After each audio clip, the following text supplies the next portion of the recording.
Hello दोस्तों, स्वागत है आपके अपने यूट्यूब चैनल अशोका सिविल्स में।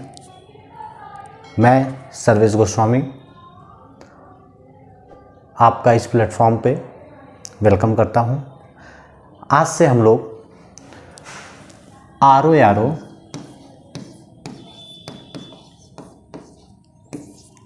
को टारगेट करते हुए हिस्ट्री का बैच स्टार्ट कर रहे हैं। इसमें जहाँ से आरओ में क्वेश्चन पूछता है, जो मेन टॉपिक्स हैं उस पे हम चर्चा करेंगे। आज हमारी ये जो क्लास होगी वो इंट्रोडक्शन की क्लास होगी। हमको क्या पढ़ना है, कहाँ से पढ़ना है, कितना पढ़ना है, एक समरी के विषय में होगा। और कल से प्रॉपरली आपको एक एक टॉपिक की क्लासेस मिलती जाएंगी। तो आइए शुरू करते हैं।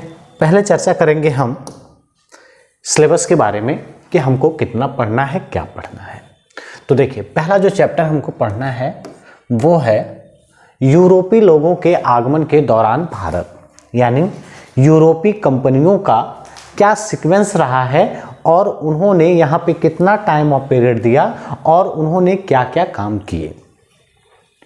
भारत में ब्रिटिश शक्ति का सुदृढ़ीकरण और विस्तार, यानी कि भारत में ब्रिटिशों की क्या नीतियां थी, किस तरह से वो भारत में आते हैं और क्या उनकी व्यापारिक नीतियां थी, क्या उनकी राजनैतिक नीतियां थी, कैसे उन्होंने भारत को इतने सालों तक कैप्चर करके रखा, क्या मोमेंट था, ये सारी चीज़ों का हम चर्चा करेंगे।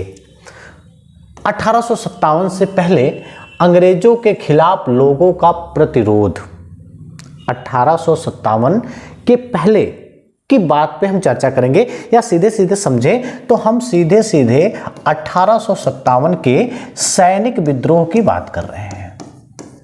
सैनिक विद्रोह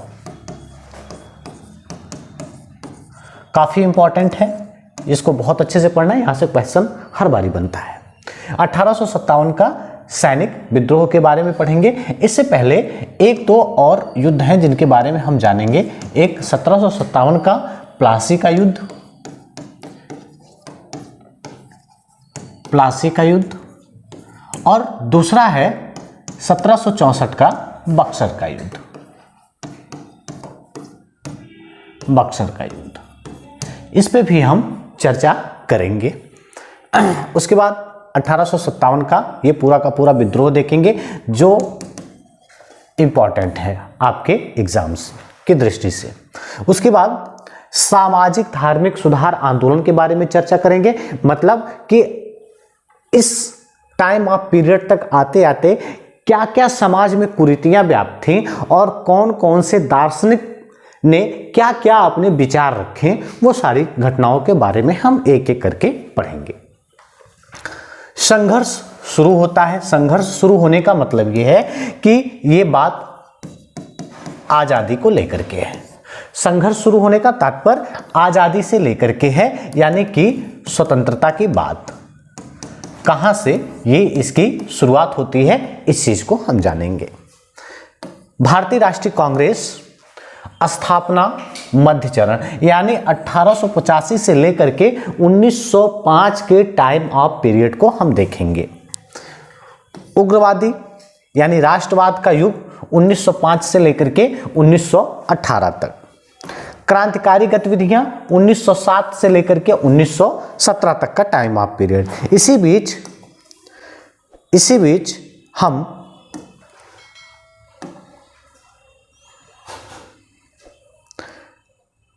प्रथम विश्व युद्ध 1914 से लेकर के 1919 या 1914 से लेकर के 18 तक का जो घटनाक्रम है उसको देखेंगे और राष्ट्रवादी प्रतिक्रिया क्या थी, इस युद्ध को लेकर के भारतीयों का क्या दृष्टिकोण था, ये युद्ध हमारे लिए कितना इंपॉर्टेंट था, इस चीज का हम करेंगे। असहयोग आंदोलन और खिलाफत आंदोलन के बारे में चर्चा करेंगे कि असहयोग आंदोलन क्या था, क्यों जरूरत पड़ी, क्यों ये शुरू किया गया, कैसे इसको समाप्त किया गया, इन सब चीजों के बारे में हम चर्चा करेंगे। उसके बाद सविनय अवज्ञा आंदोलन 1930 से लेकर के 31 तक की जो घटनाक्रम है गोलमेज सम्मेलन यानी सविनय अवज्ञा आंदोलन एक ऐसा आंदोलन था जो एक बारी शुरू हुआ, फिर बीच में ब्रेक हुआ, फिर शुरू हुआ। तो ये आंदोलन जो था ये 2 बार प्रारंभ हुआ, 2 बार शुरू होने वाला एकमात्र आंदोलन था जो बीच में गैपिंग की वजह से या कुछ एग्रीमेंट्स हुए, क्या क्या समझौते हुए, किनके बीच में हुए, उसका रिजल्ट क्या था, भारतीय दृष्टिकोण से उसका महत्व क्या था, ब्रिटिशों के दृष्टिकोण से उसका महत्व क्या था, ये सारी चीजें हम लोग एकदम डीपली समझेंगे। स्वराज्यों का उदय, समाजवादी विचार, क्रांतिकारी गतिविधियां और नई अन्य ताकतों का उदय कैसे हुआ। राष्ट्रीय आंदोलन यानी स्वतंत्रता और विभाजन की ओर। स्वतंत्रता और विभाजन की बात करें तो स्वतंत्रता और विभाजन का मतलब 1939 से लेकर के 1945 तक सेकेंड वर्ल्ड वॉर चलता है। ठीक, सेकेंड वर्ल्ड वॉर यानी कि आप कह सकते हो द्वितीय विश्व युद्ध की बात कर रहे हैं। ठीक, द्वितीय विश्व युद्ध की बात कर रहे हैं। ये पहला 1914 से लेकर के 18 तक का जो फर्स्ट वर्ल्ड वॉर था और ये दूसरा जो है सेकेंड वर्ल्ड वॉर है। इन दोनों वर्ल्ड वॉर, इन दोनों विश्व युद्ध का भारतीय परिप्रेक्ष्य में क्या महत्व रहा और इस दोनों युद्ध ने ब्रिटिशों की नीतियों पर क्या असर डाला, क्या प्रभाव पड़ा उनके ऊपर, इन सब चीज का हम लोग बिल्कुल डीपली व्याख्या करेंगे।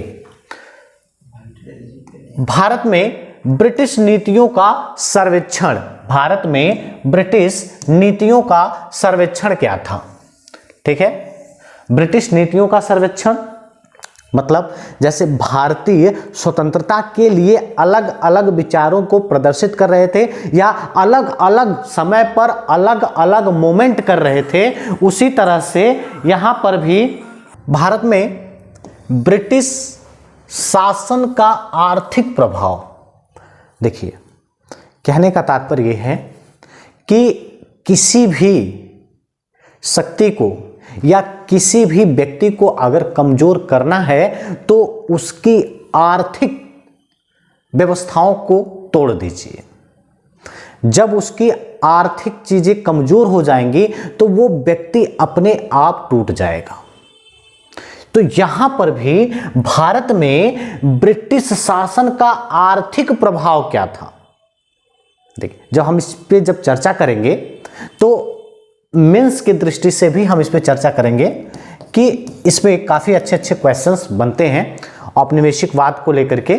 किस तरह से ब्रिटिशों ने भारतीय आर्थिक स्थिति को यानी इकोनॉमिक्स को किस तरह से प्रभावित किया और यहाँ की इकोनॉमिक्स पे किस तरह से कब्जा करके बैठ गए, ये सारी चीज़ें हम आपको डीपली बताएंगे कि किसी भी देश की अगर आर्थिक व्यवस्था कमज़ोर हो तो वहां की जनसंख्या पे क्या प्रभाव पड़ता है और किसी की आर्थिक व्यवस्था अगर मजबूत हो तो उसकी जनसंख्या पे क्या प्रभाव पड़ता है। यानी एक तरह से ये चैप्टर जो है आपका जनसंख्या एवं नगरीकरण से सीधे सीधे अटैच कर देगा आपको। यानी इस चैप्टर को पढ़ने से हम लोगों को जनसंख्या और नगरीकरण साथ साथ इस चैप्टर को भी हम कवर करेंगे। यहां से भी काफी अच्छे क्वेश्चन बनते हैं। दूसरा, मजदूर वर्ग का आंदोलन। मजदूर वर्ग का आंदोलन मतलब मजदूरों को क्या जरूरत पड़ गई कि वो आंदोलन करने लग गए, वो धरने देने लग गए, वो स्ट्राइक करने लग गए। तो जाहिर सी बात है कि मजदूरों की ज़रूरतें पूरी नहीं हो रही थी, यानी कि मजदूरों की जो बेसिक नीड थी, जितनी उनको आवश्यकता थी वो नहीं मिल रहा था। तो जाहिर सी बात है कि जब किसी की आवश्यकता की पूर्ति नहीं होगी और शोषण होगा उसका, तो वो विद्रोह करेगा। तो यहां पर मजदूर वर्ग का अगर आंदोलन सामने देखने को मिल रहा है तो जाहिर सी बात है कि अंग्रेजों की ऐसी नीतियां रही होंगी जिससे हमारे यहां के जो कर्मकार थे, जो मजदूर वर्ग था, उसका शोषण हुआ। तभी उन्होंने आंदोलन क्रिएट किया। संवैधानिक प्रशासनिक और न्यायिक विकास में क्या महत्वपूर्ण योगदान रहा।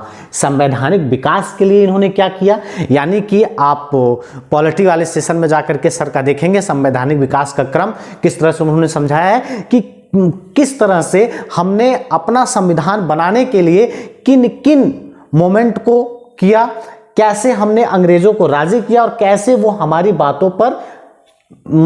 बातों को मानने के लिए वो तैयार हुए। ये सारी चीजों का हम विश्लेषण करेंगे। प्रेस का विकास इंपॉर्टेंट है। प्रेस का विकास आज के परिप्रेक्ष्य में बात करें तो चौथा स्तंभ बोला गया है। ठीक, प्रेस को चौथा स्तंभ बोला गया है। ऐसा माना जाता है कि मीडिया जो है, मीडिया को आप जितना फ्री करेंगे, जितना आप उसको बाधा रहित रखेंगे ना, वो उतनी अच्छी पत्रकारिता के माध्यम से जन जन तक बात पहुंचाने का काम करती है। तो उस समय भी प्रेस के विकास का क्या महत्व रहा हमारे राष्ट्रीय आंदोलन में। कैसे बड़े बड़े नेता जो हर समय तो बड़ी बड़ी रैलियां नहीं कर सकते थे ना, क्योंकि अंग्रेजों का प्रेशर था, तो छुप छुपा करके बहुत सारी पत्र पत्रिकाएं निकाली जा रही थी जो अपनी बात उन पत्र पत्रिकाओं के माध्यम से लोगों तक पहुंचाया जा रहा था, जिससे एक बहुत बड़ा जन आंदोलन क्रिएट हुआ था। उस आंदोलन का नाम था 1942 में भारत छोड़ो आंदोलन। भारत छोड़ो आंदोलन, इसके बारे में चर्चा करेंगे, इसका विश्लेषण करेंगे कि भारत छोड़ो आंदोलन में किस तरह से प्रेस की भूमिका क्या थी, प्रेस ने कैसी एक जिम्मेदारी तरीके से अपनी भूमिका को निभाया और एक छोटे से, मतलब ये कह सकते हैं कि नेतृत्व विहीन, कोई भी नेतृत्व करता नहीं था, नेतृत्व विहीन लोग एक आंदोलन को कैसे इतना बड़ा आंदोलन का रूप दे दिया गया। इसमें जो उत्तरदायित्व सिद्ध होती है वो किसकी होती है, तो वो प्रेस की होती है कि प्रेस ने उसमें अपनी क्या भूमिका निभाई थी। उसके बाद शिक्षा का विकास। शिक्षा का विकास कहने का मतलब क्या है भाई, देखो किसी भी देश को अगर बर्बाद करना है तो वहाँ की जो मूलभूत आवश्यकताएं हैं, जैसे शिक्षा चौपट कर दीजिए, शिक्षा दीजिए ही मत।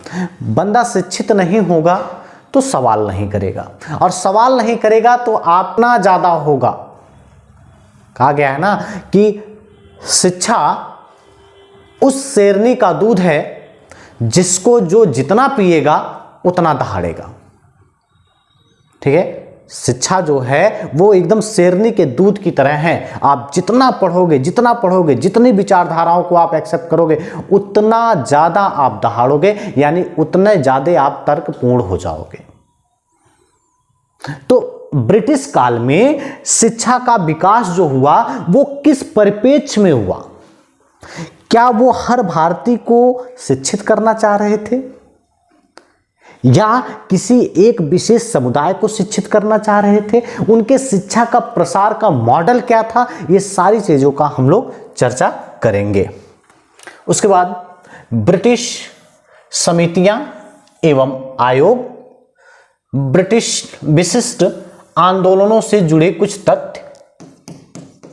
ठीक है, विशिष्ट आंदोलनों से जुड़े कुछ तथ्य जो एक समरी के रूप में होगा, आपको एक ही जगह बाय डेट, इधर जैसे फॉर एग्जाम्पल हम कहें कि 1920 में असहयोग आंदोलन शुरू हुआ। अब असहयोग आंदोलन शुरू हुआ तो इसकी क्या क्या विशेषताएं थी? ठीक है, भारतीय राजनीति में इसकी क्या क्या विशेषताएं हैं? तो इस तरह से जो इंपॉर्टेंस मोमेंट हैं वो सब की हम एक जगह ही, उसके सारे तथ्य एक जगह कलेक्ट करके आपको दे देंगे। उसके बाद व्यक्तित्व, यानी कि एक एक व्यक्तियों के व्यक्तित्व के बारे में पढ़ेंगे। जैसे कभी गांधी के विचारों को ले लिया हमने, कभी नेहरू को ले लिया, कभी सुभाष चंद्र बोस ले लिया, कभी भगत सिंह की ले लिया, तो इन सब व्यक्तित्व के बारे में हम देखेंगे। और लास्ट अंतिम जो चैप्टर होगा हमारा वो होगा भारत के गवर्नर जनरल्स। इसमें भारत के गवर्नर जनरल्स में क्या थे? तो भारत के गवर्नर जनरल को हम बिल्कुल शुरू से लेकर के अंत तक जितने गवर्नर्स जनरल हुए हैं, क्या क्या उन्होंने काम किया, उनके समय में क्या क्या युद्ध हुई, क्या क्या संधियां हुई, इन सब चीज़ों की चर्चा हम करेंगे। तो ये आपका पूरा का पूरा सिलेबस रहा जो जिस पे हमें पूरा चर्चा करना है बाय टॉपिक। ठीक है, अब आगे शुरू करेंगे हम एक परिचय, मॉडर्न या आधुनिक भारत के इतिहास को लेकर के एक संक्षिप्त व्याख्या हम आपको बताते हैं कि जैसे कब कब क्या क्या घटनाएं घटी, या किस एक आपके माइंड में ना कुछ चीज़ें डाल देते हैं बिल्कुल कि आधुनिक भारत कहाँ से शुरू हुआ और कहाँ जा कर के ख़त्म होता है, उस बीच में हमारे क्या क्या नीड्स थे, या हमारे साथ कैसा दुर्व्यवहार किया गया, या किस तरह से क्रांतिकारी गतिविधियां हुई, किस तरह से गरम दल नरम दल का उदय हुआ, गांधी जी का रोल क्या था और नेताओं के रोल क्या थे, इस पर हम एक संक्षिप्त रूप से एक चर्चा आपके लिए करते हैं। आधुनिक भारत, आधुनिक भारत को लेकर के चर्चा करते हैं। आधुनिक भारत, देखिए जितने राइटर्स आप पढ़ेंगे सबके अलग अलग विचार हैं। सबके अलग अलग विचारों का मतलब ये है, कोई कोई मानता है कि आधुनिक भारत की शुरुआत 1707 से हुई। 1707 में क्या घटना घटी थी, तो 1707 में औरंगजेब की मृत्यु हुई थी। औरंगजेब, ठीक है, 1707 में औरंगजेब की मृत्यु हुई थी। कुछ इतिहासकार यहाँ से मानते हैं कि यहीं से आपका आधुनिक भारत शुरू हुआ, या फिर यहीं से उत्तर मुगल काल शुरू हुआ। ठीक, उत्तर मुगल काल की शुरुआत यहीं से मानी जाती है। कुछ इतिहासकारों का मानना है कि नहीं, आधुनिक युग की शुरुआत जो है वो 1757 से शुरू होती है, जो प्लासी का युद्ध वगैरह होता है वहाँ से माना जाता है। कुछ ने कहा कि नहीं, आधुनिक युग की शुरुआत 1857 के सैनिक विद्रोह से होती है। सैनिक विद्रोह के बाद जो 1858 का चार्टर एक्ट आता है, उससे हम एक नए आधुनिकता की तरफ बढ़ते हैं, तो यहाँ से माना जाता है। ये फिलहाल मैटर नहीं करता, आप औरंगजेब से ही देखो। ठीक है, 1707 में औरंगजेब की मृत्यु हो गई। औरंगजेब की मृत्यु के बाद कुछ प्रश्न चिन्हों के साथ इतिहास का एक नया अध्याय जुड़ता है। प्रश्न चिन्हों के साथ मतलब, प्रश्न चिन्ह ये था कि क्या औरंगजेब द्वारा बनाई गई जो नीतियां थीं, या जो साम्राज्य विजित करके उसने अपने अधीन रखा था, अब उसका वास्तविक हकदार कौन होगा, या उसका उत्तराधिकारी कौन होने वाला है। क्वेश्चन ये था। दूसरा प्रश्न ये उठता है कि क्या औरंगजेब का जो उत्तराधिकारी है वह औरंगजेब जितना ही निपुण है। मतलब ये कि जो नीतियां औरंगजेब ने बनाई, इसको जिंदा पीर कहा जाता था। औरंगजेब को जिंदा पीर कहा जाता था। उसके द्वारा जो बनाए गए रूल्स थे, जो नियम कानून थे, जो साम्राज्यवाद की नीतियां वो लेकर के चल रहा था, उस पर खरा उतरने वाला उसका उत्तराधिकारी सही है। क्वेश्चन बनता है कि अगर औरंगजेब के परिप्रेक्ष्य में हम उत्तर मुगल काल की संक्षेप में व्याख्या करें, या क्वेश्चन आ गया मेंस का कि औरंगजेब की मृत्यु के बाद भारतीय इतिहास के परिप्रेक्ष्य में 20 शब्दों में वर्णन कीजिए। भारतीय परिप्रेक्ष्य में आपको डिस्क्राइब करना है कि उसकी मृत्यु के बाद क्या घटनाक्रम घटे होंगे। तो उसकी मृत्यु के बाद जो पहला क्वेश्चन मार्क ये था कि इतने बड़े साम्राज्य को चलाने वाला व्यक्ति क्या औरंगजेब जितना काबिल है। तो आप आगे पढ़ेंगे, बहादुर शाह के नाम से बैठने वाला गद्दी पे व्यक्ति, वो व्यक्ति जो औरंगजेब की इतनी बड़ी साम्राज्य को ताश के पत्तों की तरह बिखेर दिया। मतलब जो उत्तराधिकार या जो शासन में आया, जो सत्ता पे बैठा, एक्चुअल में वह काबिल था ही नहीं। औरंगजेब की नीतियों को आगे बढ़ाने के लिए जो नीतियां उस होनी चाहिए, जो कूटनीतिक तरीके से उसको काम करना चाहिए था, वो नहीं था। फिर क्या था, यानी कि गद्दी पर बैठते ही उसने जहां जहां विद्रोह हुए शांतिपूर्ण तरीके से, यानी एक तरह से आप कह सकते हैं कि सुलह कुल की नीति अपनाने लगा। सुलह कुल का मतलब, जैसे दक्षिण में विद्रोह हुआ तो कह दिया ठीक है, तुम हमारे अधीन नहीं रहना चाहते हो, मत रहो, चलो फ्री, तुम ले लो, ये इस राज्य को तुम ले लो।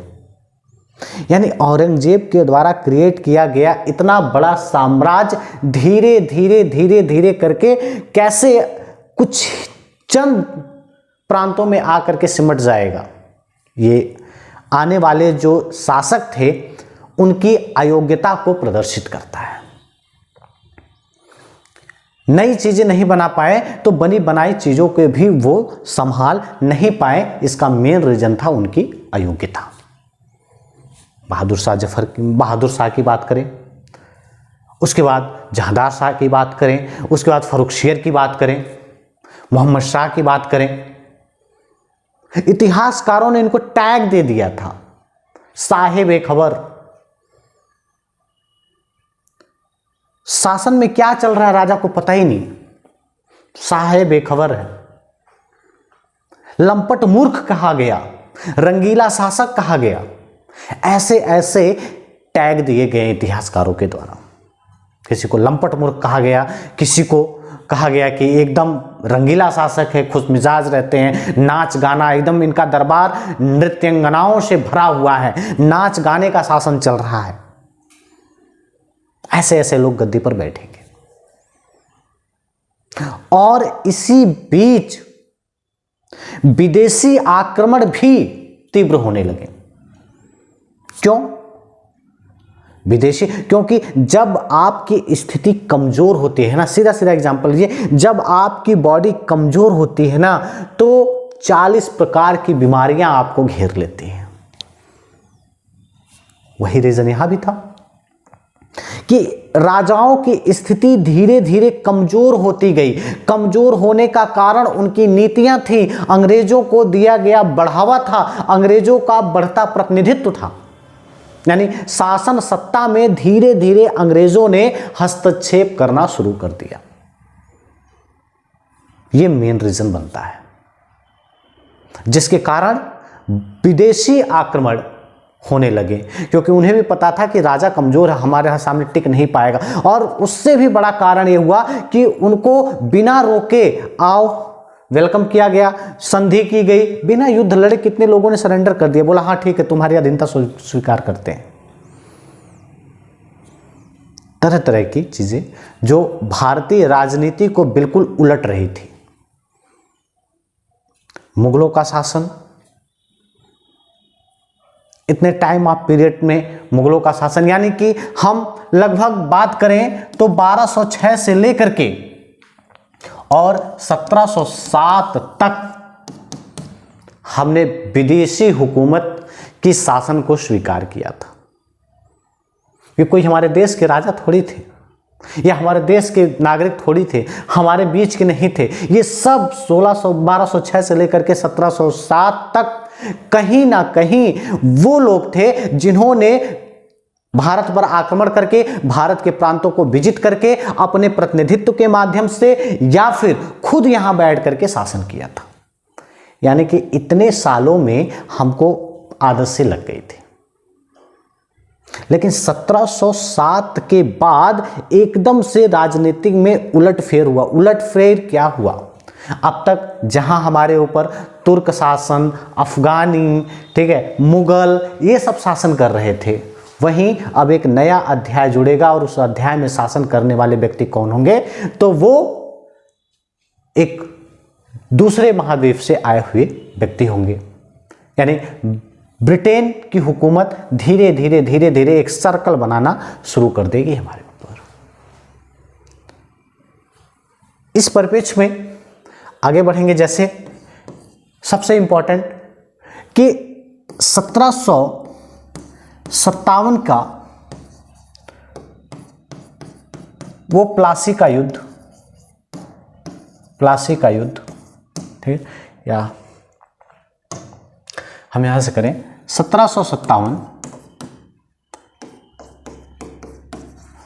प्लासी का युद्ध।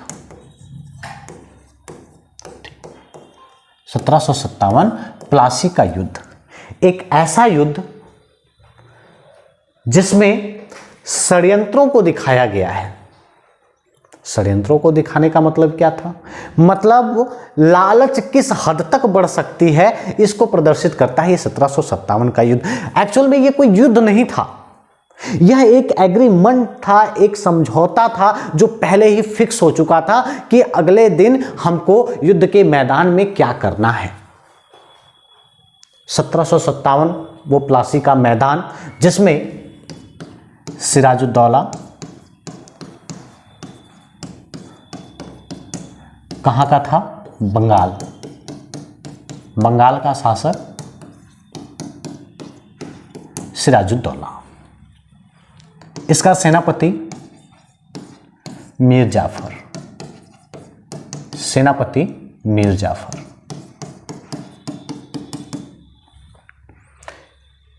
युद्ध में जो अग्रणी भूमिका निभाता है और उसी को देख करके पीछे सेना अपने युद्ध कौशल का एक तरह से प्रशिक्षण प्राप्त की हुई वो सेना जो उस युद्ध के मैदान में अपने युद्ध कौशल को दिखाने के लिए तत्पर है, लेकिन किसके आदेश पे? अपने सेना नायक के आदेश पे। जब तक सेना नायक नहीं बोलेगा तब तक सेना युद्ध नहीं करेगी, ये युद्ध के नियम है। और अगर सेना नायक ही बिका हुआ हो, कह सकते हैं कि विद्रोही पक्ष की तरफ उसकी निष्ठा हो, तो वो युद्ध तो बिना लड़े ही हार जाएंगे हम। प्लासी के युद्ध में भी ऐसा ही कुछ हुआ। सिराजुद्दौला जो बंगाल का नवाब था, मीर जाफर जो इसका सेनापति था, एक्चुअल में ये सेनापति पहले ही अंग्रेजों से मिल चुका था।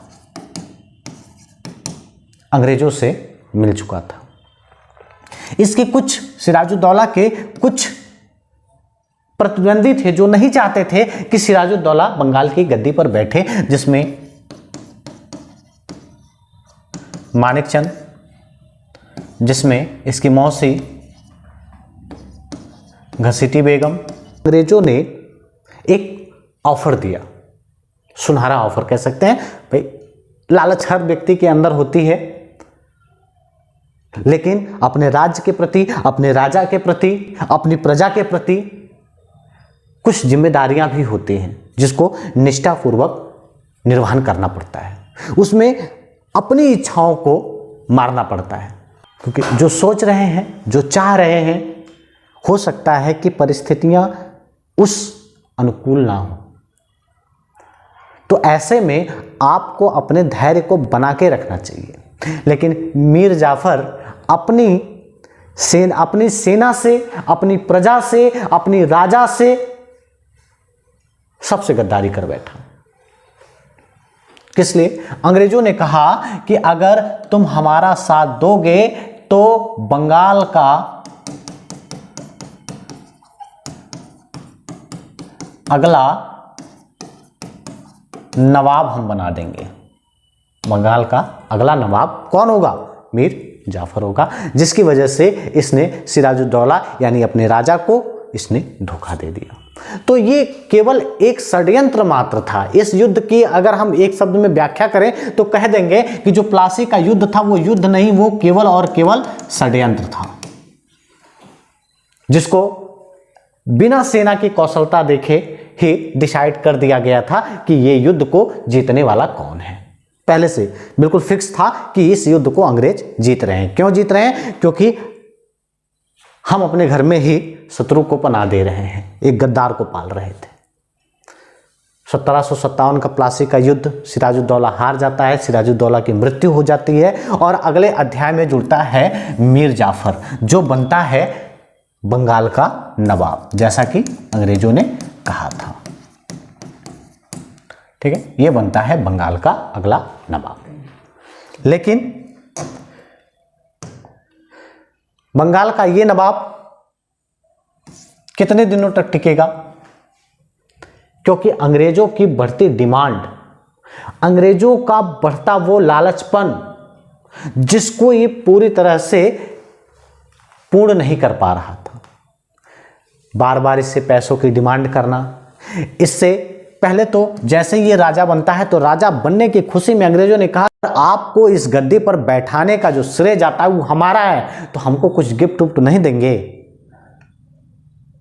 अब इनको गिफ्ट तो देना ही था, तो गद्दी पर बैठते ही इन्होंने अंग्रेजों को 24 परगना, बंगाल में एक क्षेत्र था, 24 परगना वाला क्षेत्र इन्होंने बंगाल को दे दिया। वो क्षेत्र दे दिया जिससे सबसे ज्यादा राजस्व आता था, टैक्स आता था,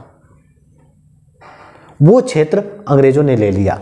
बदले में 24 लाख रुपए भी दिए, बहुत सारी मुद्राएं भी दी इन्होंने। उसके बदले में अंग्रेजों ने क्या किया, अपनी एक सेना की टुकड़ी इनके यहां रख दी, बोली कि तुम्हारे खर्चे पे तुम्हारे यहां रहेगी, लेकिन काम क्या करेगी? सेना हमारी है, रहेगी तुम्हारे यहां, तुम पेमेंट दोगे, तुम खाना दोगे, उसके रहने का, खाने का सारी व्यवस्था तुम करोगे, लेकिन काम हमारे लिए करेगी, तुम्हारे लिए नहीं करेगी। तो फिर किस लिए है भाई? तुम फिर गद्दारी ना कर जाओ, इसलिए है, इसलिए हम तुम्हारी निगरानी कर रख दिए। अंग्रेजों की बढ़ती मांग को पूरा नहीं कर पाना, यानी एक तरह से ये अपनी नवाबी से उब गया था, उब करके इसने गद्दी छोड़ दी। गद्दी छोड़ा तो बनाया किसको? कोई ना कोई तो नवाब बनेगा ना। तो अब गद्दी पर बैठेगा मीर कासिम। मीर कासिम को गद्दी पर बैठाया गया। मीर कासिम भी गद्दी पर बैठा। शुरू शुरू में तो सारी कुछ चीजें ठीक थी, लेकिन अब ये चाहता था कि हम अंग्रेजों की चुंगल से बाहर निकल करके अलग कुछ करें, अपनी प्रजा के लिए कुछ अच्छा करना चाह रहा था। लेकिन ये बात अंग्रेजों को हजम नहीं हुई, क्योंकि चाटुकारिता अब तक तो उन्हें पसंद आ गई थी कि जो बैठेगा वो हमारी चाटुकारिता करेगा, हमारी डिमांड को पूरा करेगा। ये व्यक्ति वैसा नहीं कर रहा था, मूव कर रहा था इधर उधर। तो अंग्रेजों ने फिर षड्यंत्र किया कि मीर कासिम को गद्दी से हटाओ, किसी नए व्यक्ति को गद्दी पे लाओ जो हमारी चाटुकारिता करे, जैसा हम कहें वैसा करे। तो ये बात मीर कासिम को भी पता लगी कि अंग्रेज मेरे खिलाफ षड्यंत्र कर रहे हैं, मुझे गद्दी से हटाने की बात कर रहे हैं, तो ये भी अपना प्रयास करेगा कि मैं गद्दी पे बना रहूं, अंग्रेज हट जाए। हर किसी व्यक्ति की यही चाहत होती है ना कि हमारा जो सामने वाला दो शत्रु अगर लड़ रहे हैं तो एक शत्रु चाहेगा कि ये फील्ड से बाहर हो जाए, ये चाहेगा कि ये फील्ड से बाहर हो जाए। कोई ना कोई तो फील्ड से बाहर जाना चाहिए ना, तभी तो एक ही व्यक्ति रहेगा। तो मीर कासिम ने कहा कि ठीक है, हम भी अपनी सेना बना लेते हैं, क्योंकि इसको पता था कि अकेले तो हम जीत नहीं पाएंगे। तो ये जाता है अवध। अवध, अवध के नवाब शुजाउद्दौला।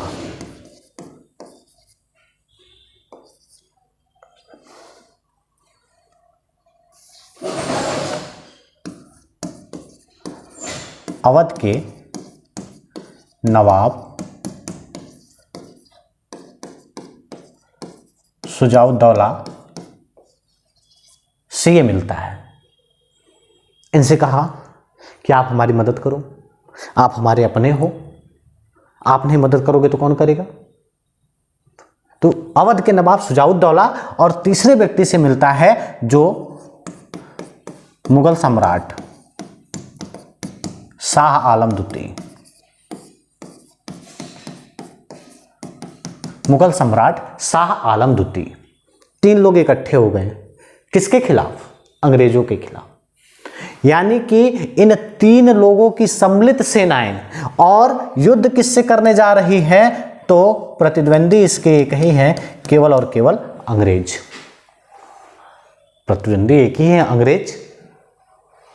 तो एक नई पृष्ठभूमि तैयार होती है 1764 का वो बक्सर का मैदान, वो बक्सर का मैदान, यानी बक्सर के युद्ध की बात करें 1764 में बक्सर का युद्ध। इस युद्ध को कहा गया यह एक निर्णायक युद्ध था। यह एक निर्णायक युद्ध था, यानी कि इस युद्ध की पृष्ठभूमि पर डिपेंड कर रहा था कि कौन जो जीतेगा वो सिकंदर, जो जीतेगा वो सिकंदर कहलाएगा, यानी कि वो इस फील्ड में बना रहेगा और जो इस युद्ध को हारा वो हमेशा हमेशा के लिए इस फील्ड से आउट हो जाएगा, यानी कि फिर उसकी वापसी पवेलियन में नहीं होगी, वो पूरी तरह से श्रीलंका की तरह उसका बॉर्डर रिजेक्ट कर दिया जाएगा। 1764 का बक्सर का युद्ध एकदम निर्णायक, सबकी निगाहें उस पर टिकी हुई, क्या होने वाला है। तो 3 सम्मिलित सेनाएं, एक तरफ अंग्रेज, और बक्सर का फाइनली वो दिन आ गया, वो युद्ध का मैदान आ गया जहां पे सेनाएं आमने सामने हो गई। सेनाएं आमने सामने, युद्ध चल रहा है, लेकिन इनका दुर्भाग्य, कभी कभी किस्मत साथ नहीं देती है, ये आप सब लोगों ने देखा कि 365 दिन में 364 दिन हमारा और एक दिन किसी और का, वही एक दिन हमारे लिए बड़ा कष्टदायी हो जाता है। आपने वर्ल्ड कप देखा, वर्ल्ड कप में सारे दिन हमारे थे, हर मैच हमने फतेह किया, लेकिन वह एक दिन ऑस्ट्रेलिया का था जो लेके गया। तो वैसे ही इनका दुर्भाग्य कह सकते हैं कि ये 3 सम्मिलित सेनाएं और ये बक्सर का मैदान और सामने अंग्रेजी सेना, और युद्ध का परिणाम ये आया कि अंग्रेज विजयी हुए, अंग्रेजों ने जंग जीत ली। अब अंग्रेजों ने जंग जीती है तो एग्रीमेंट तो होगा ही होगा, संधि करना होगा। तो जीता हुआ व्यक्ति हमेशा ऊंचे पायदान पे रहता है हारे हुए व्यक्ति से, यानी कि हमेशा जीते हुए व्यक्ति की शर्तों पर एग्रीमेंट होता है। यहां भी कुछ ऐसे ही होने वाला था। इलाहाबाद की 2-2 संधियां हुई, 2-2 संधियां, यानी कि व्यक्ति तो 3 थे ना, मीर कासिम कहां चला गया, इससे एग्रीमेंट क्यों नहीं हुआ। तो मीर कासिम ने युद्ध की पृष्ठभूमि को पढ़ लिया कि अब हम नहीं जीतेंगे, तो वो बुंदेलखंड की तरफ भाग गया, बुंदेलखंड की पहाड़ियों में भाग गया, कहां मर गया कुछ पता नहीं है, बुंदेलखंड की पहाड़ियों में चला गया, भूखा प्यासा कहीं मर गया। तो उसका चैप्टर तो क्लोज। बच गए 2 व्यक्ति, अवध का नवाब और मुगल सम्राट। अब इन 2 लोगों से एग्रीमेंट होगा, संधि होगी। इलाहाबाद की संधि 1765 में की गई। इस संधि के अनुसार सबसे पहले अवध के नवाब से एग्रीमेंट किया गया, जिसमें यह कहा गया कि आपको, हम तो कुछ नहीं बोल रहे थे, अवध उस समय ना बफर स्टेट का काम कर रहा था। 2 बड़े राज्यों के बीच में एक छोटा राज्य जो होता है वो बफर स्टेट होता है, तो उस समय अवध बफर स्टेट का काम कर रहा था। अंग्रेजों की निगाह जो थी वो अवध पे नहीं थी, क्योंकि वो बिल्कुल शांतिपूर्ण ढंग से काम कर रहा था।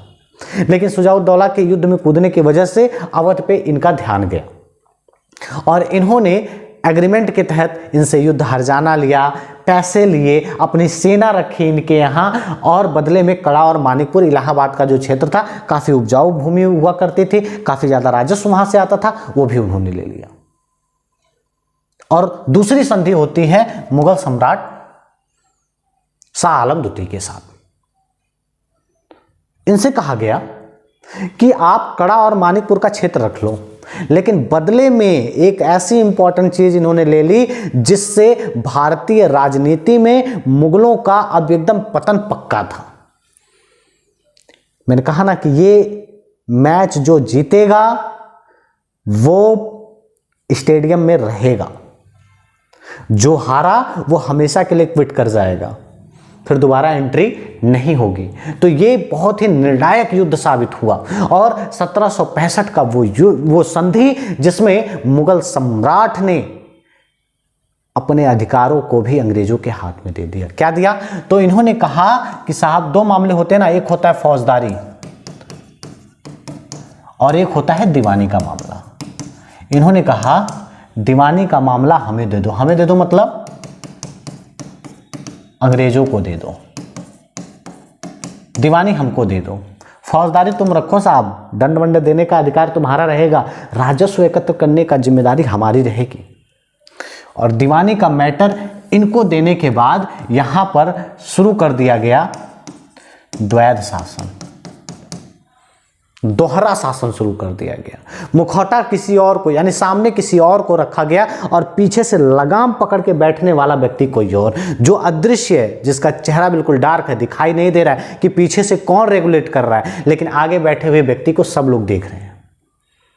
ऐसा माना जाएगा कि जो भी काम हो रहे हैं, जो भी कृत्य हो रहे हैं, वो मुगल सम्राट के द्वारा हो रहे हैं, लेकिन एक्चुअल में पीछे से पकड़ी हुई जो लगाम थी अंग्रेजों के द्वारा, वो जैसा कहते थे कठपुतली शासन, कठपुतली शासन की शुरुआत आप कह सकते हो यहां से हुई। द्वैध शासन प्रारंभ हो गया और शाह आलम द्वितीय एज अ कठपुतली शासक बनकर के पूरी जिंदगी जब तक जिंदा रहेंगे तब तक ये अंग्रेजों के वफादार बने रहेंगे। तो आपने देखा कि 1764 का बक्सर का युद्ध और 65 में एग्रीमेंट, नवाब शुजाउद्दौला यानी अवध को कैसे उन्होंने मॉनिटर किया, और उसके बाद जो भारत का मुगल सम्राट था उसको कैसे कैप्चर किया और भारतीय राजनीति में अपना प्रतिनिधित्व उन्होंने कैसे बढ़ाना शुरू किया। सारी चीजें बिल्कुल व्यवस्थित तरीके से, आप कह सकते हैं ना कि एकदम जो पिच है ना, वो पूरी की पूरी अंग्रेजों के प्रति एकदम वफादारी सिद्ध हो रही थी, अपनी वफादारी को प्रदर्शित कर रही थी कि तुम जैसा भी खेलो हम तुम्हारा साथ देंगे। कुछ ऐसा यहां भी हुआ। अब चीजें बिल्कुल एकदम स्पष्ट हो गई थी कि इस फील्ड में कौन बना रहेगा और कौन आउट हो गया, और अब उन्हीं की नीतियों का पालन करना था। ऐसे करते हुए बहुत सारी चीजों में परिवर्तन इन्होंने किया। परिवर्तन करने के बाद इन्होंने भारतीय क्षेत्र में उसको लागू करना चाहा, हड़प नीति लेकर के आए, बहुत सारी चीजों का परिवर्तन इन्होंने किया भारतीय संस्कृति में, जो या तो मजबूरीवश हमने एक्सेप्ट किया, या एक्सेप्ट ना करने का रीजन ये था कि मतलब अगर हम एक्सेप्ट नहीं करते हैं उस चीज को तो हमारे पास उसका विकल्प भी तो होना चाहिए, तब तो हम एक्सेप्ट नहीं करेंगे। तो अभी हमारी पृष्ठभूमि उतनी तगड़ी नहीं हुई थी, उतनी मजबूत नहीं हुई थी कि हम उनके प्रति विद्रोह कर सकें। लेकिन धीरे धीरे जिस तरह से इन्होंने अपनी हड़प नीतियां और बहुत सारी नीतियों को हमारे ऊपर लागू करना चाहा, हमारे ऊपर थोपना चाहा, तो इन सब नीतियों के प्रति जो हमारा आक्रोश निकल करके आया वो देखने को मिला कब? 1857, जिसको हम कहते हैं यह एक सैनिक विद्रोह था। यह एक सैनिक विद्रोह या आप कह सकते हैं स्वतंत्रता संग्राम का पहला चैप्टर था ये। ठीक, इसको आप स्वतंत्रता संग्राम की वो पहली कड़ी कह सकते हैं, जहां से हमने अपनी शक्तियों को प्रदर्शित करना शुरू किया। बहुत सारे इतिहासकार कहते हैं कि स्वतंत्रता का पहला अध्याय था, या ये स्वतंत्रता ना पहली थी ना आखिरी थी, ये एक सैनिक विद्रोह था। इस पे 1857 नामक पुस्तक भी लिखी गई, 1857 नामक पुस्तक भी लिखी गई। तो बहुत सारी चीजें यहाँ हुई, लेकिन भारतीय परिप्रेक्ष्य में ये 1857 का वह सैनिक विद्रोह जो बैरकपुर छावनी से शुरू होकर के बैरकपुर छावनी 34वीं नेटिव इन्फेंट्री 34वीं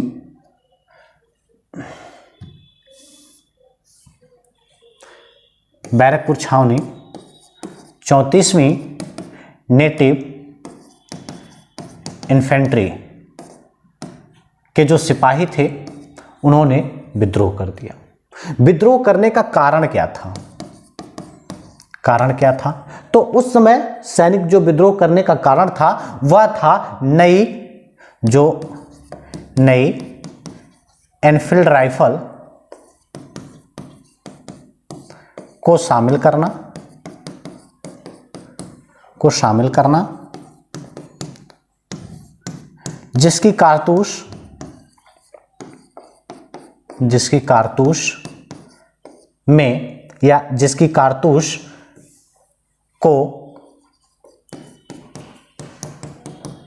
दांतों से काटना पड़ता था, जिसमें गाय और सूअर की चर्बी का प्रयोग किया गया था, जिससे भारतीय सैनिकों की,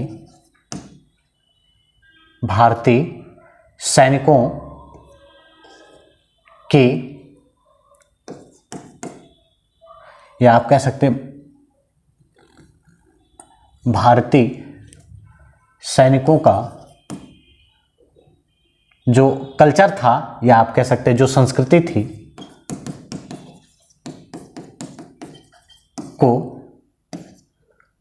को ब्रिटिशों द्वारा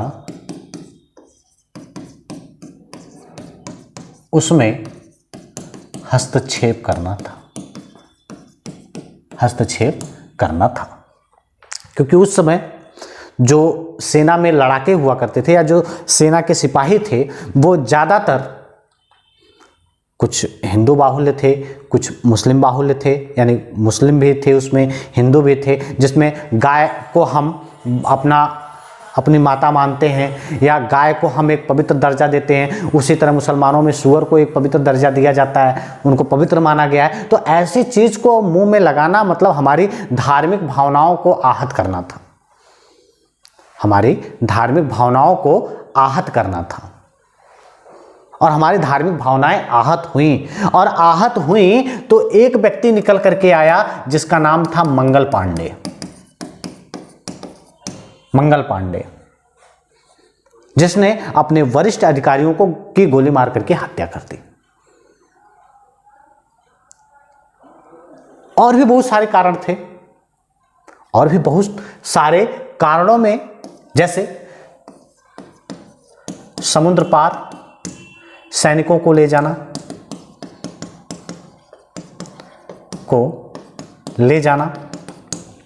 और उस समय समंदर को हम देवता मानते थे, और उसके ऊपर पैर रख के जाना ये हमारे निष्ठा के विरुद्ध था, यानी कि हमारी भावनाओं को सीधे सीधे आहत किया जा रहा था, ठेस पहुंचाई जा रही थी। और ये गुस्सा उभर करके सामने आया। बैरकपुर छावनी से शुरू हुआ ये गुस्सा दिल्ली तक पहुंचा, मतलब दिल्ली में बहादुर शाह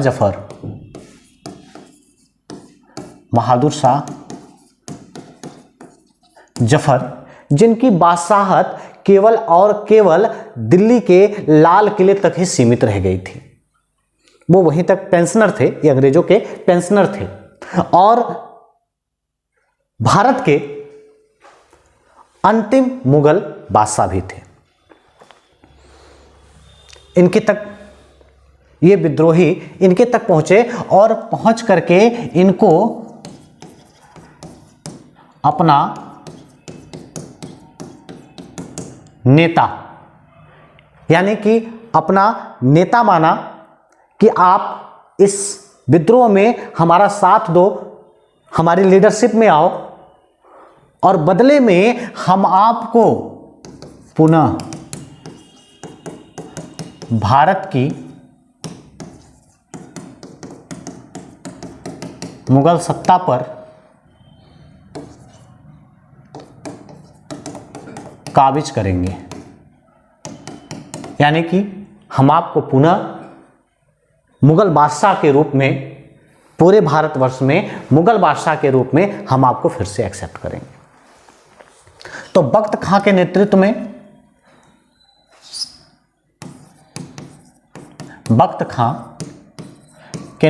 में दिल्ली में विद्रोह हुआ।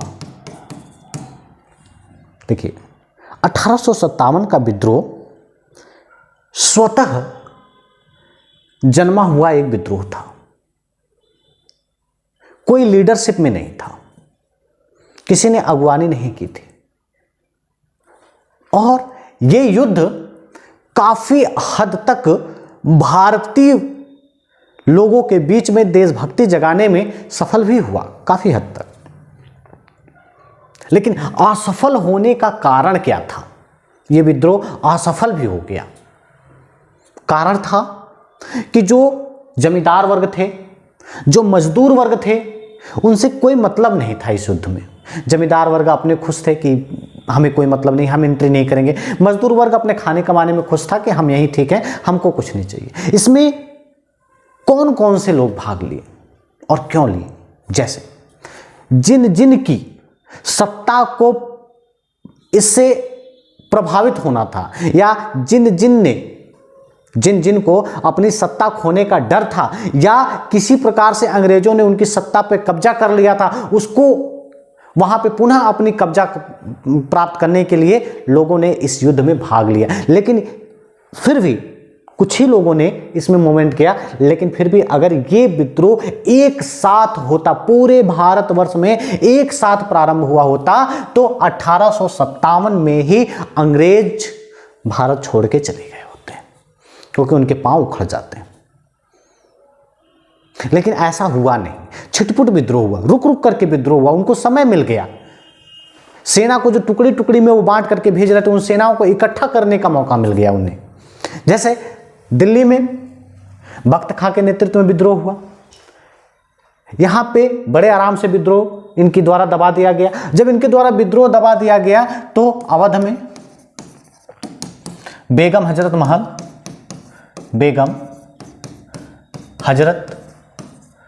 महल ने विद्रोह किया। क्यों विद्रोह किया?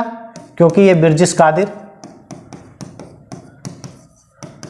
कादिर इनका पुत्र था, उसको ये गद्दी पर बैठाना चाहती थी। अल्पवयस्क था, छोटा बच्चा था, इसको ये गद्दी पर बैठा करके खुद उसकी संरक्षिका बन करके अवध में शासन करना चाहती थी। इन्हीं को महक परी के नाम से भी जाना जाता है, महक परी, ठीक है, महक परी के नाम से इनको जाना जाता है। बेगम हजरत महल में अवध में विद्रोह किया, विद्रोह दबा दिया गया। हालांकि विद्रोह दबाने के उपरांत या जब यहाँ पे ब्रिटिश सैनिक यहाँ पे आए तो ये नेपाल की तरफ भाग गई, नेपाल की तरफ। फिर क्या हुआ कुछ पता नहीं, नेपाल में ही ये अपना चली गई।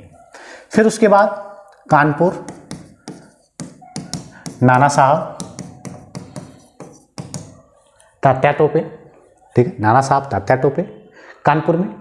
इन्हें क्या था, इनकी सत्ता को पहले ही अंग्रेजों ने अपने अधीन कर लिया था। नाना साहब इसलिए विद्रोह कर दिए कि उनकी सत्ता फिर से चाहिए। यानी कानपुर से नाना साहब, झांसी से रानी लक्ष्मीबाई,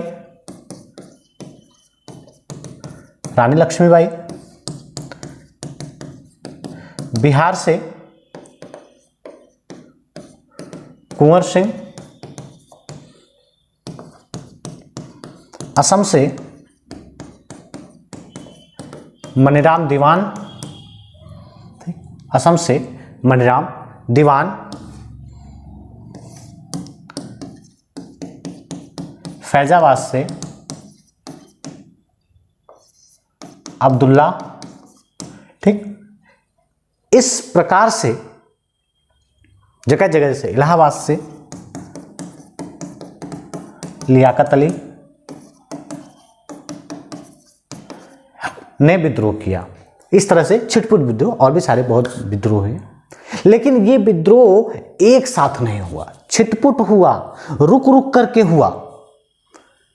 ऐसा लग रहा था कि जैसे एक जगह युद्ध चल रहा है तो सारे लोग देख रहे हैं, अभी वो हार गया तो दूसरी तरफ खड़े हो गए। इस तरह का युद्ध लड़ा जा रहा था। इसमें क्या था, अंग्रेजों को पूरा समय मिल रहा था।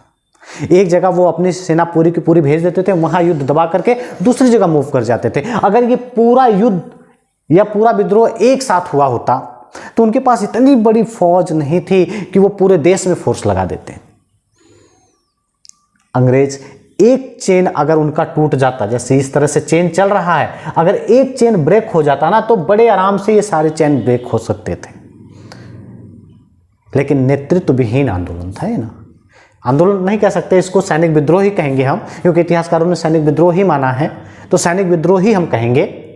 ये सैनिक विद्रोह सफल हो सकता था, लेकिन नेतृत्व की कमी थी, लीडरशिप की कमी थी, और ये सैनिक विद्रोह असफल हुआ। असफल होने के बाद जो बहादुर शाह जफर, जिसकी बादशाहत दिल्ली तक सीमित थी, उनको हुमायूं के मकबरे से गिरफ्तार किया गया। गिरफ्तार करके उनको बर्मा या आज का म्यांमार वहां जेल में शिफ्ट कर दिया गया, वहां भेज दिया गया, और अंतोगत्वा बहादुर शाह जफर की वहीं म्यांमार के जेल में, या बर्मा या रंगून, इसको रंगून भी कहा जाता था, इसका नाम उस समय रंगून था, रंगून भी कहा जाता था, वहां पर इनकी मृत्यु हो गई। इनका एक कथन था कि ये शायर भी थे, शायरियाँ वगैरह भी किया करते थे। इन्होंने अपनी आखिरी जिंदगी के अंतिम पड़ाव पे 2 लाइनें लिखी कि जफर इतना बदनसीब था, जफर इतना बदनसीब था कि उसको अपनी मातृभूमि की 2 गज जमीन भी नसीब नहीं हुई।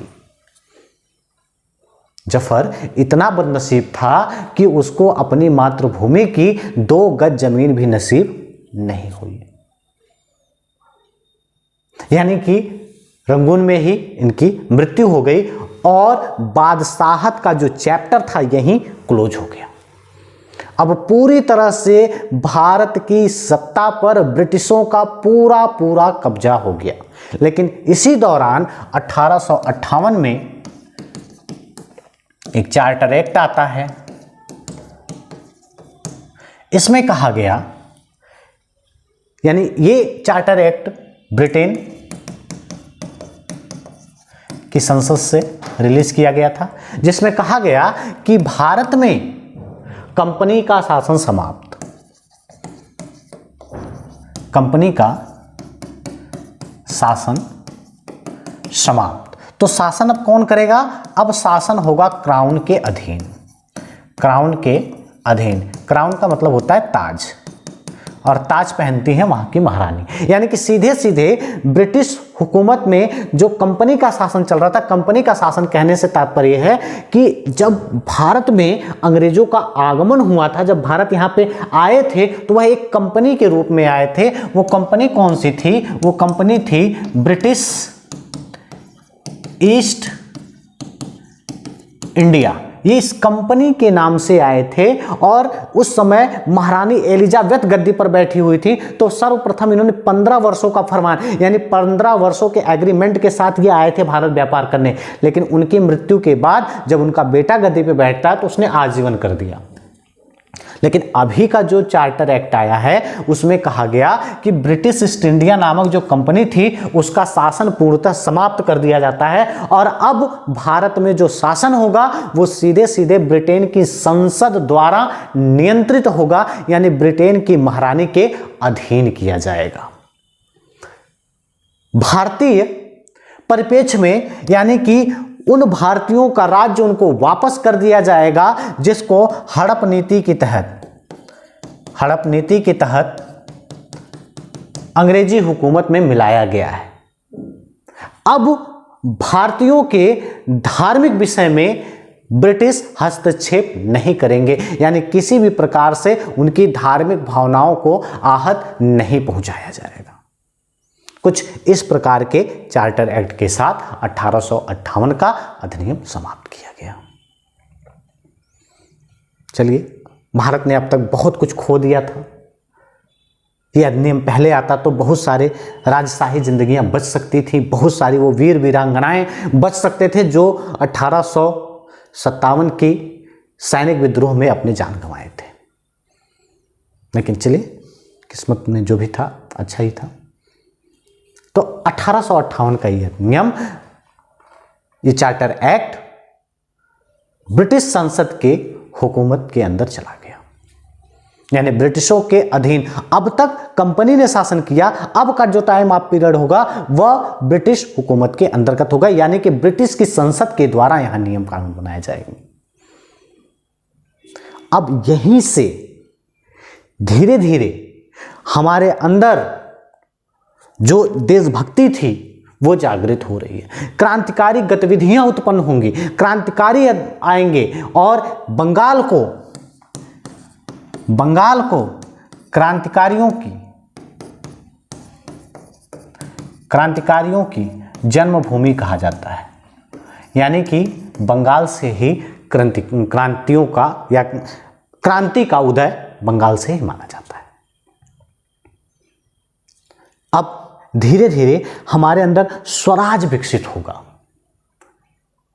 ऐसा लगेगा कि हमको अब स्वराज चाहिए, अपना राज होना चाहिए।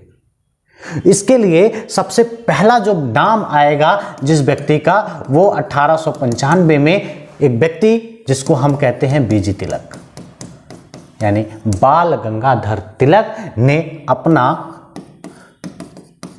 स्वराज विधेयक प्रस्तुत किया और इसमें इन्होंने पहली बार कहा कि स्वराज जैसी कुछ चीजें होनी चाहिए, अपना राज होना चाहिए, अपना देश है, अपना राज होना चाहिए।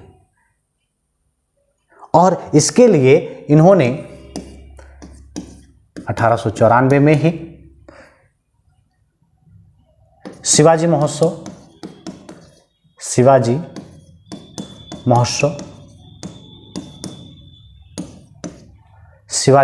महोत्सव मनाना शुरू कर दिया। शिवाजी महोत्सव और गणेश उत्सव मनाना प्रारंभ किया। इनकी 2 किताबें थी जो काफ़ी पॉपुलर हुई। इन्होंने एक मराठा लिखा था और एक केसरी लिखा था। 2 किताबें इन्होंने लिखी थी, एक मराठा एक केसरी लिखा था। जो मराठा थी वो अंग्रेजी में थी और जो केसरी थी वो मराठी में थी। 2 किताबें इन्होंने लिखी।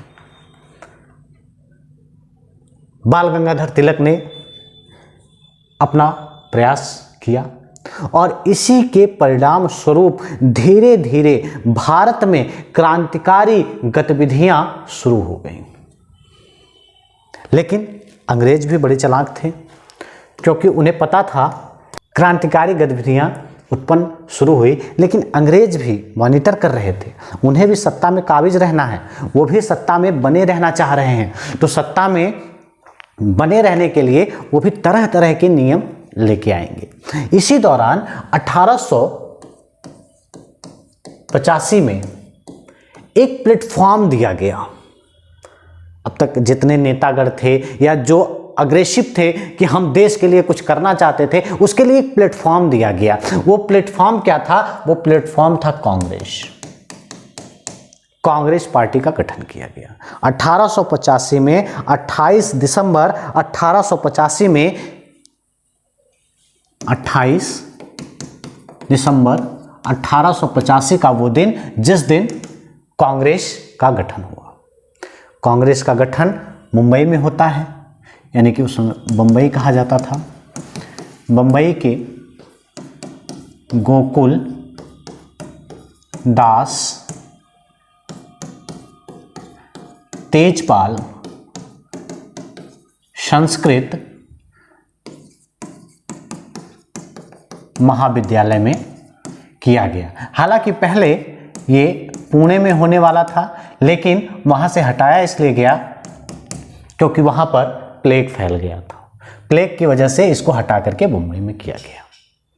इसकी जो अध्यक्षता की थी वो W.C. बनर्जी ने किया था और वो ह्यूम के प्रयास से इसको इस्टेब्लिश किया गया था। कुल इसमें 72 लोगों ने भाग लिया था। कुल इसमें 72 लोगों ने भाग लिया था।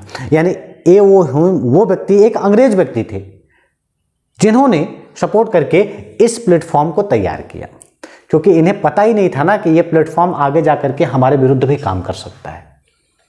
तो ये प्लेटफॉर्म इन्होंने अपनी सहूलियत के लिए बनाया था। हालांकि 1-2 बैठकों में अंग्रेज खुद जाकर के शामिल हुए हैं इसमें, लेकिन एक दो बैठकों के बाद जब ये इनकी नीतियों का विरोध करने लगे, तब ये इसके प्रति दुष्प्रचार करने लगे। दुष्प्रचार क्या? तरह तरह के लोगों ने तरह तरह की बातें कही कांग्रेस के बारे में।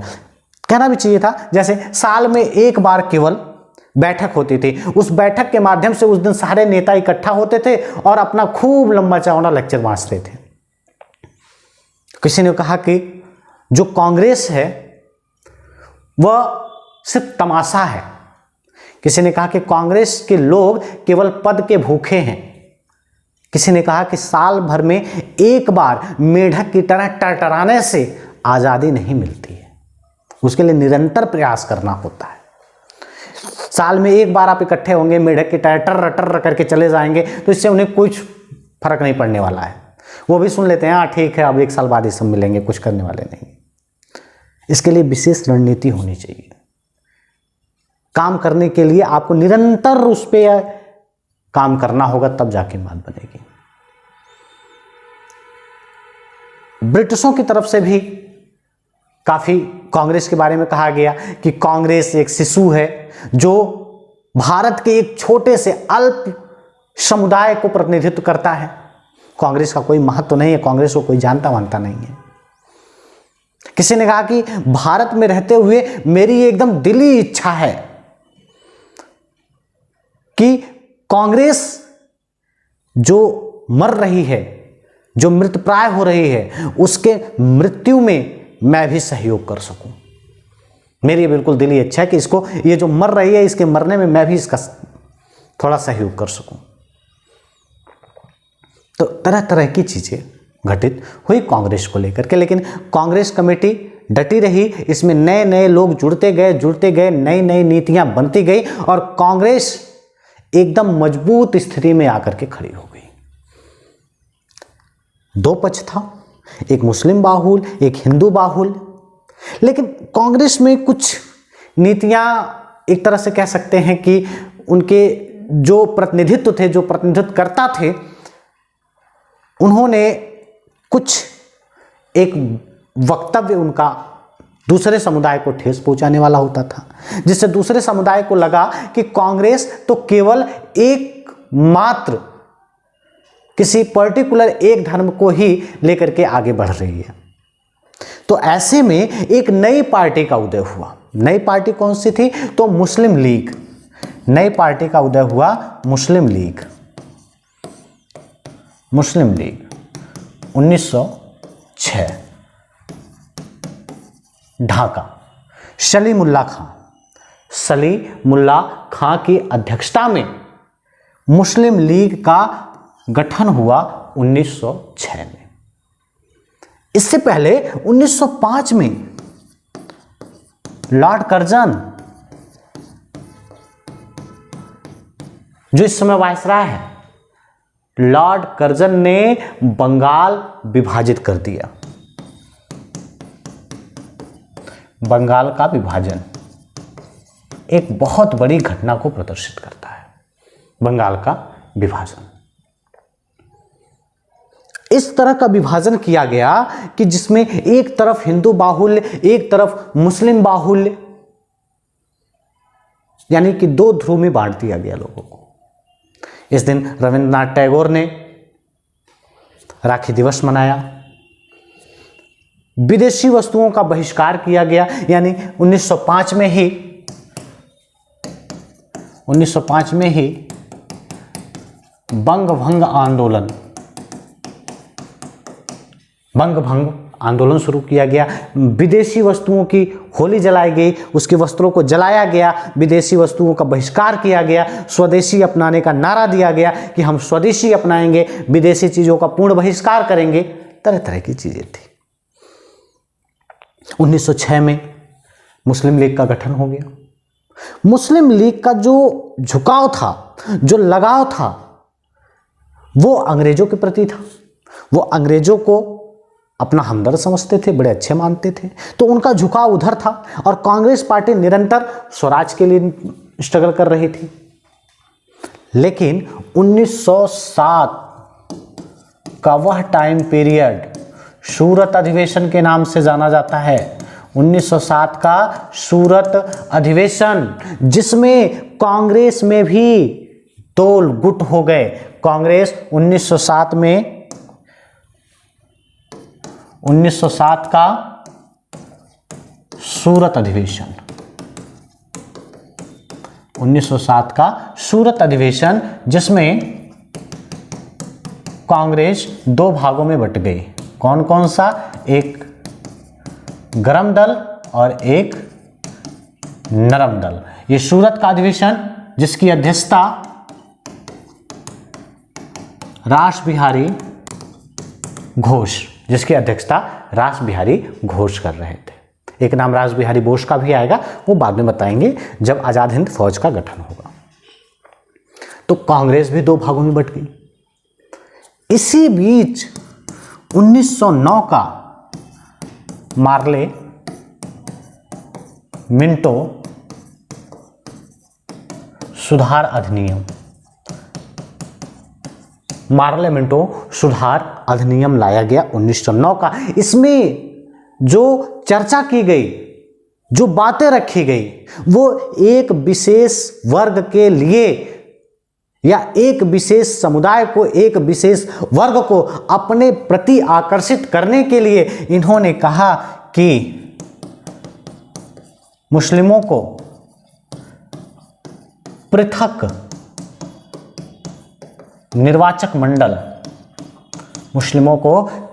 निर्वाचक मंडल दिया जाएगा। एक तरह से उनके माइंड को वॉश किया गया, एक पत्ता फेंका गया कि एक समुदाय अगर हमारे पक्ष में रहेगा तो एक चिल्लाता रहे ना, एक हमारे समर्थन में रहेगा तो हमें कोई दिक्कत नहीं होगी। और हुआ भी यही। पृथक निर्वाचक मंडल पा करके ये गुणगान करने लगे कि अंग्रेज तो बड़े अच्छे हैं, बड़े प्रिय हमारे बारे में सोच रहे हैं, हमारे बारे में ये नीतियां बना रहे हैं, हमें इनसे कोई खतरा नहीं है। और यही जो अंग्रेजों के प्रति जो इनकी दिलचस्पी थी, वही आगे चल करके भारत को दो राष्ट्र में डिवाइड करेगा। क्योंकि ये फिर इतना माइंड वॉश कर देंगे ना, इन सबों का इतना माइंड वॉश हो जाएगा कि इनको लगेगा कि नहीं, यहां पे हमारा कोई प्रतिनिधित्व या हमारा जो प्रतिनिधित्व है वो कांग्रेस को स्वीकार नहीं है। बहुत सारे प्रयास किए गए, ये दोनों फिर से एक प्लेटफॉर्म पे आएंगे, लेकिन ये प्लेटफॉर्म ज्यादा दिन तक टिकेगा नहीं। 1909 के मार्ले मिंटो सुधार अधिनियम के बाद 1916 का वो लखनऊ का अधिवेशन, 1916 लखनऊ अधिवेशन, 1916 लखनऊ अधिवेशन, अध्यक्षता अंबिका चरण मजूमदार। प्रयास किया था तिलक और एनी बेसेंट ने। क्या प्रयास किया था? तो मुस्लिम लीग, गरम दल, नरम दल सभी को एक प्लेटफॉर्म पे लेके आ गए। सबको बोला गया कि भाई मिल के रहोगे तो ही काम बनेगा, नहीं तो अंग्रेजों की नीतियां ही है फूट डालो और राज करो। तो मिल के रहना होगा। तो तिलक जी और एनी बेसेंट के प्रयासों से एक बार फिर से लखनऊ के कांग्रेस अधिवेशन में, जिसकी अध्यक्षता अंबिका चरण मजूमदार कर रहे थे, नरम दल, गरम दल, मुस्लिम लीग तीनों एक प्लेटफॉर्म पे आ गए। बोले ठीक है, अब हम साथ में मिलकर काम करेंगे। और इसी दौरान 9 जनवरी 1915 को गांधी आगमन। राजनीति यानी भारतीय राजनीति में एक ऐसे व्यक्ति की एंट्री हुई जिसके निरंतर प्रयासों से 1947 में 1947 में अंतोगत्वा हमने आजादी हासिल कर ली। गांधी जी के आगमन से पहले मैंने अभी आप पहले क्लास में चर्चा किया था कि 1914 से लेकर के 18 तक प्रथम विश्व युद्ध छिड़ गया था।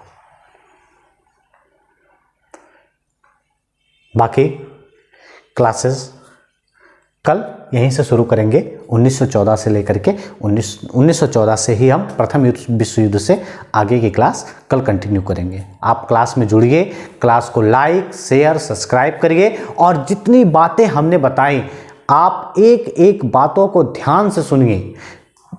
इस विषय वस्तु पे देखो, इतिहास को समझना इतना आसान नहीं है।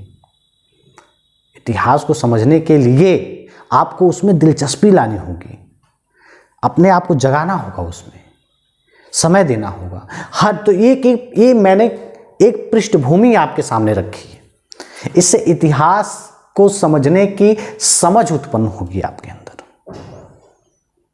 और इस क्लास को पूरा देखिए, लाइक करिए, शेयर करिए, क्योंकि अभी हम 1947 तक अगर लेकर के इसको जाते हैं तो क्लास काफ़ी लंबी हो जाएगी और फिर आप उबने लगेंगे। तो यहीं से कल शुरू करते हैं। Okay, thank you.